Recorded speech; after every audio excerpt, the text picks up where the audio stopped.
One day we were swimming and I said, "What's around the edge?"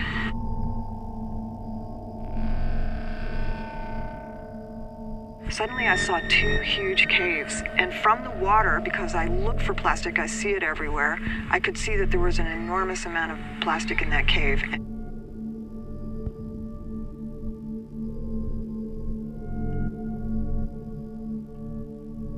We got inside the cave, and the plastic in there was huge.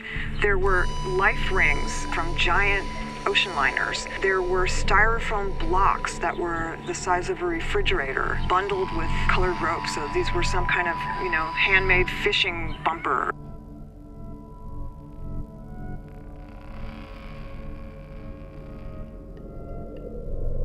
The second thing I realized was that everything was coated in this bright colored yellow ochre dust.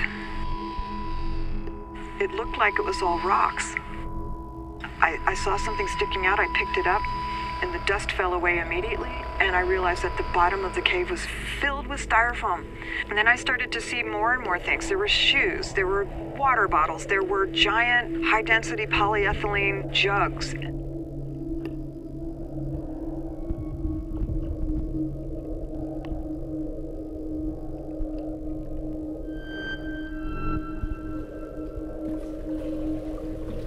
The discovery of the cave was in 2011, and the idea was born to return the following year and clean the cave.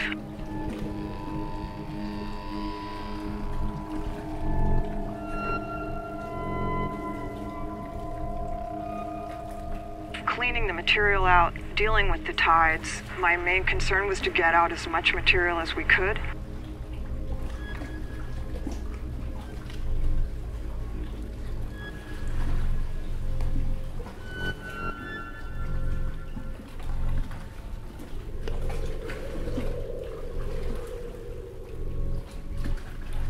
This was the first time it had ever been cleaned.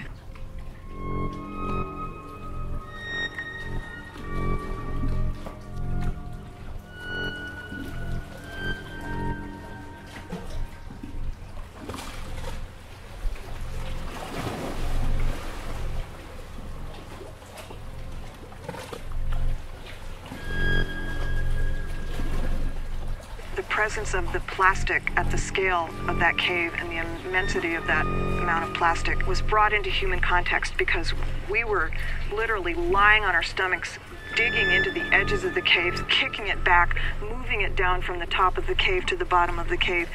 It's an extreme amount of physical labor. And the effort that took just was, the smallest drop in the bucket of trying to sort of undo the magnitude of the damage we've done.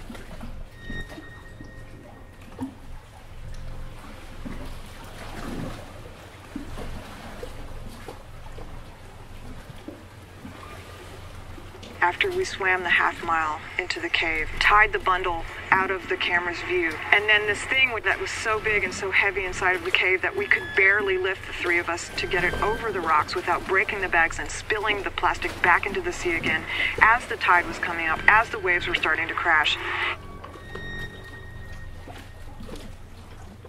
As soon as we tied it in a bundle and swam it around the corner, it just disappeared almost into a pinprick of nothing. The plastic island we had created in that time just kind of got lost in the immensity of nature. And so, to me, that was the biggest symbol of this. Nature is bigger than us. It's more powerful.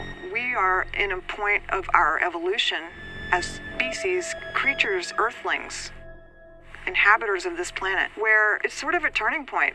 We're either, going to take ourselves down, and sadly for me, the most sad part is we're going to take down a lot of amazing and beautiful other life forms with us. Nature's going to be fine. It's immensely powerful. It's immensely creative. It's going to twist and turn itself into something new.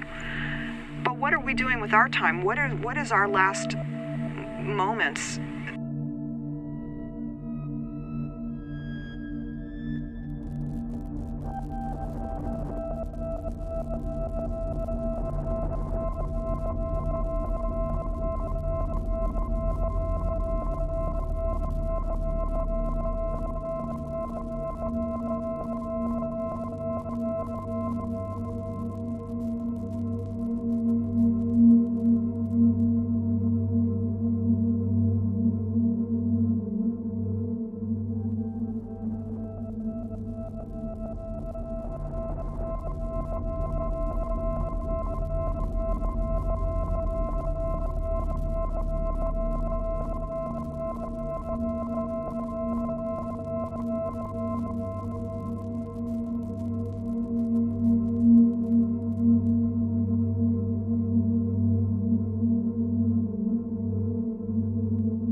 I was always in connection with the ocean, and very remote island coasts have interested me. In 2006, I was returning to Hawaii, and this particular point attracted me because it was the very southern tip of the Big Island. Just the very remoteness of it was attractive. I think I felt magnetically drawn there, and I went there planning to do something else, but when I got there, I had to go see that very point and see what the edge of the land looked like. And when I got down there, I was shocked and amazed. At this edge of the land was this huge pile of human impact. It was literally vomited out of the ocean and had come from very, very far away. It had traveled. It had moved through the engine of the ocean from all parts of the world, and I was stunned by it. I didn't even want to move anything until I took a picture of it because I didn't think anyone would even believe this. So the very first thing I did was start to take photographs. And as I spent more and more time down there, the next thing I had to do was start taking it, and it was almost like frantic, like trying to grab as much of it as I can and get the evidence back before it went away to show people what was happening here.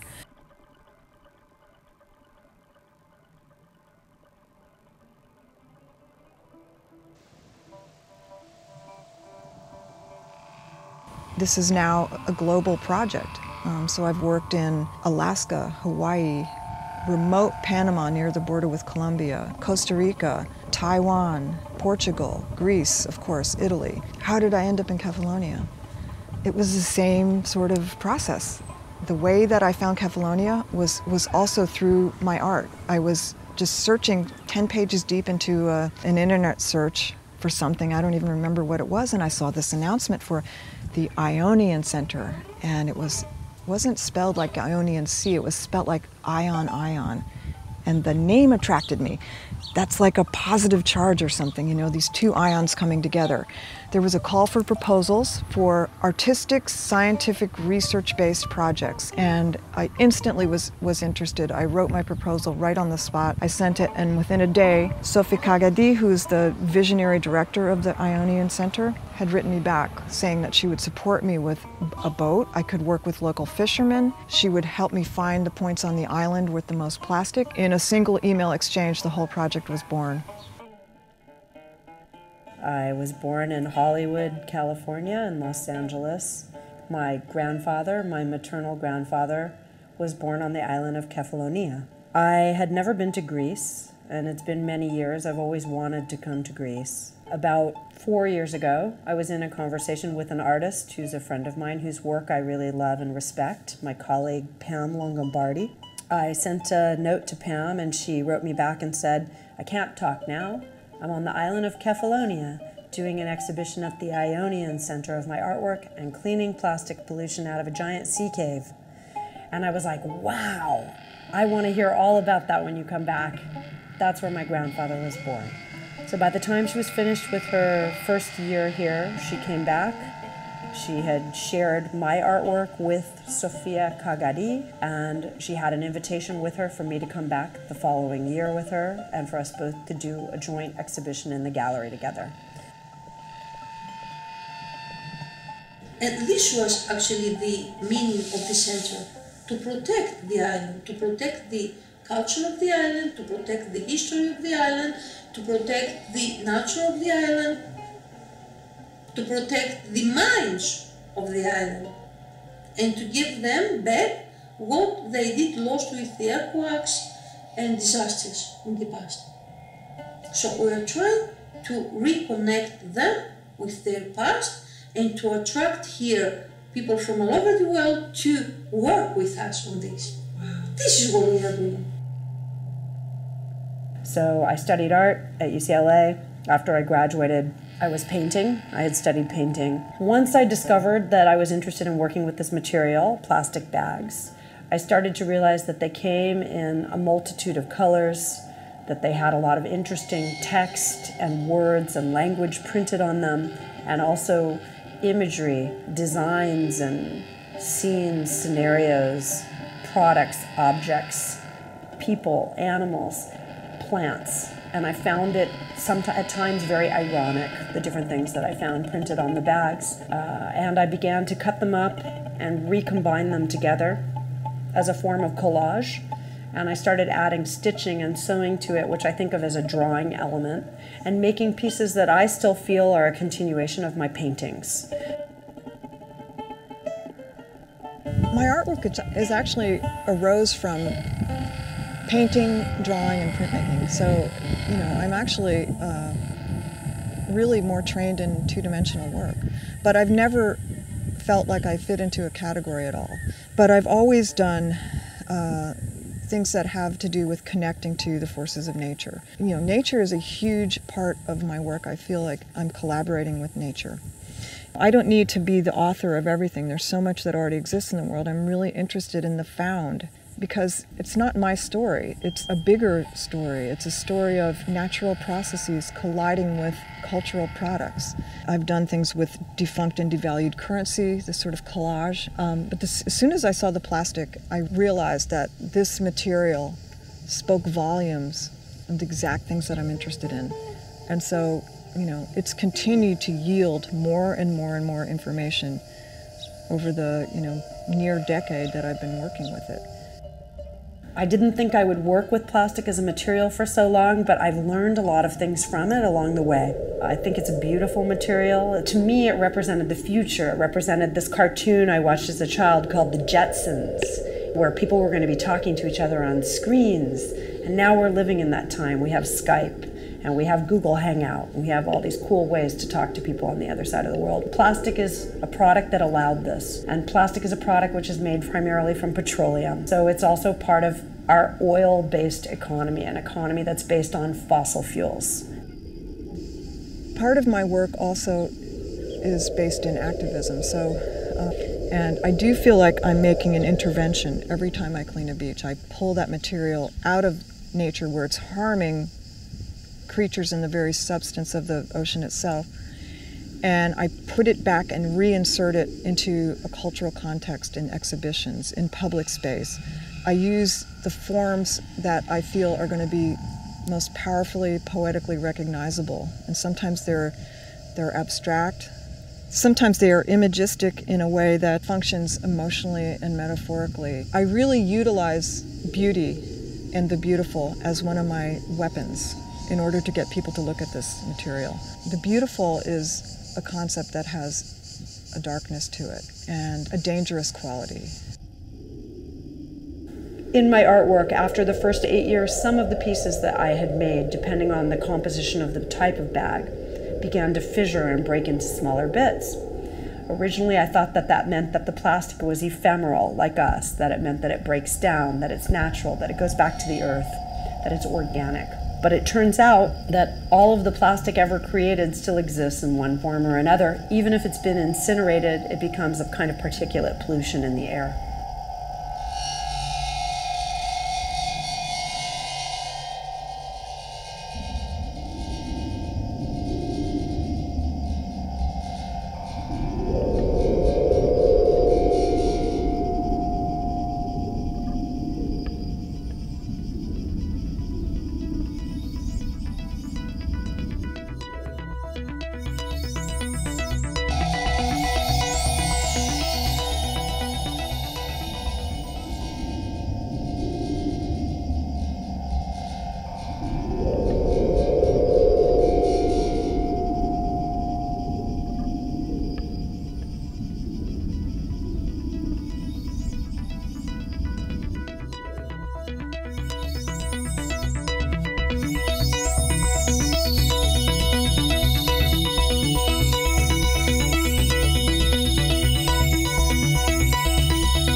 worked together for years on different things in art events and installations and other forms of activism. The Plastic Free Island was really the first time that we could see a way to not only do the slow science, the slow art, the labor-intensive, large-scale artwork constructions of Drifters Project, but also the social engagement of Plastic Pollution Coalition. That synergy is what powers Plastic Free Island. The issue of plastic pollution is not a one-trick pony. The solution to the problem is going to come from raising awareness and people becoming educated, making a conscious decision in their own life to reduce their personal plastic footprint and what they purchase daily, and to make a commitment to use reusables more often that are glass, metal, wood, cloth, whatever other material is less toxic for them to use. After Pam introduced the Drifters Project, I became so aware of how ubiquitous it is. It's interesting how we're blind to it at one point, but then after you start to talk about it and think about it, you can't not see it after it's been pointed out to you. I still catch myself, even today. Like, I don't even think about, you know, being in a store and then packaging something in plastic, and I get out the door and I'm like, I've been 2 weeks here collecting all this plastic, and I know how bad this plastic is for my health and for just the environment and everything around me, and I still just like take it. You don't even think about it, it's just there. The ocean is an enormous food supply that we have here available for us, but when we put, you know, our plastic pollution into the ocean so thoughtlessly, you don't realize that it's coming back to you. It's almost masochistic in a way, for it hurts everyone, including yourself. I bought these the tomatoes in the little plastic container, and I was like, what do I do with this plastic? And before I'd just be like, oh, well, yeah, recycle it. But now it's like, I don't know what will happen with this plastic. It can't really be recycled. It's now permanently part of this planet, and I don't know what to do with it. And if it's very heavy, it weighs heavy on me. And this is what I'm finding over and over again, that people who feel this, who feel the pain of the plastic wrapping up our earth and oceans, that they want to do this at their own expense, at their own sacrifice, at their own effort. And so, you know, it's a giant sort of movement, I think, that people are waking up to the plastic problem and starting to engage themselves actively, physically, exert a great deal of effort. And that's what really the Drifters Project is, you know, that we're sort of, as humans, we're drifting through this cycle of our lives. We're on this planet for this time. What are we going to do with that time? Are we going to kill it like we are right now? Are we going to destroy the very life force that's sustaining us, that bore us? Or are we going to help it? So this idea is the motivating force behind Drifters Project. Plastic Free Island is an open idea in a way. And I think it dates back to things like philosophers saying, you know, no man is an island. I mean, no man is an island because we're part of community and we create community.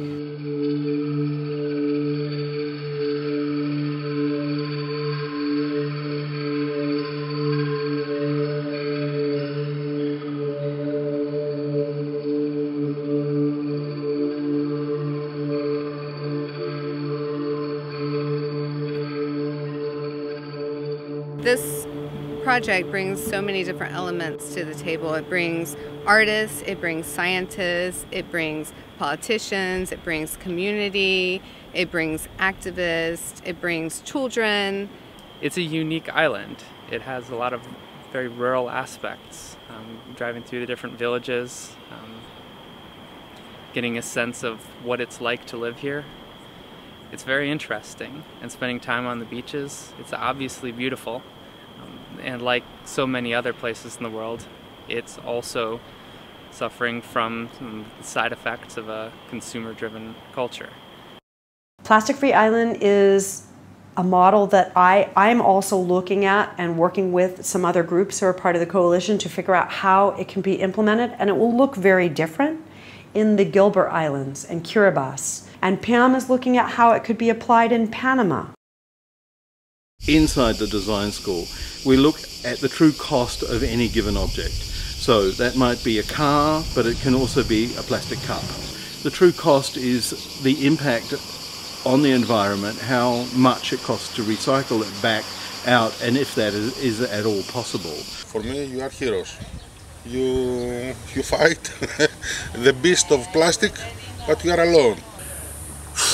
We could live without plastic, of course. We don't need it. They impose plastic in our life, and the worst of all is that they make us to feel that we need plastic, but in reality we don't need it.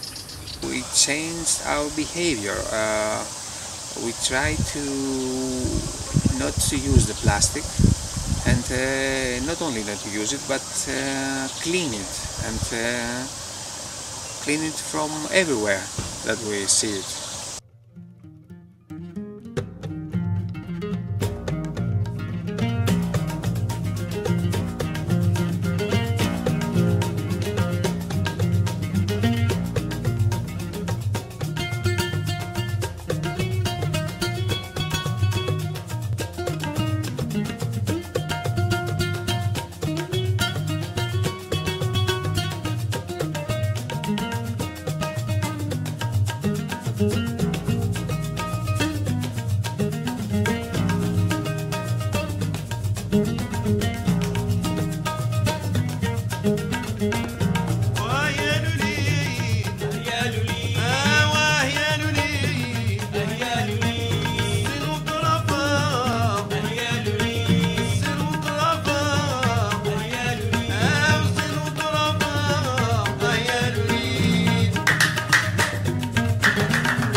Dimitris Ibrahim, and I'm campaigns coordinator for Greenpeace Greece. How did the Rainbow Warrior end up in Kefalonia today and tomorrow? Kefalonia was in from the beginning because Kefalonia is a priority island because of oil drilling. Oil drilling sites are very near Kefalonia. Oh, really? One of the two proposed oil drilling sites, which is really near, which is in a more advanced status, it's maybe 15 kilometers away from Poros. We are very excited to meet with locals and also to local authorities, but also extremely excited to meet with the Plastic Free Island, a collaboration project from Plastic Pollution Coalition and the Drifters Project. We had the chance to mutually exchange views on the catastrophic consequences for this planet on dependence on fossil fuels, and we should never forget that one of these consequences is disposable plastic. If we are talking about what is in the benefit of this country, what is the national interest of this country, is the protection of the marine environment. Yay! Thank you so much. Ohi Kalamaki. Ohi Kalamaki!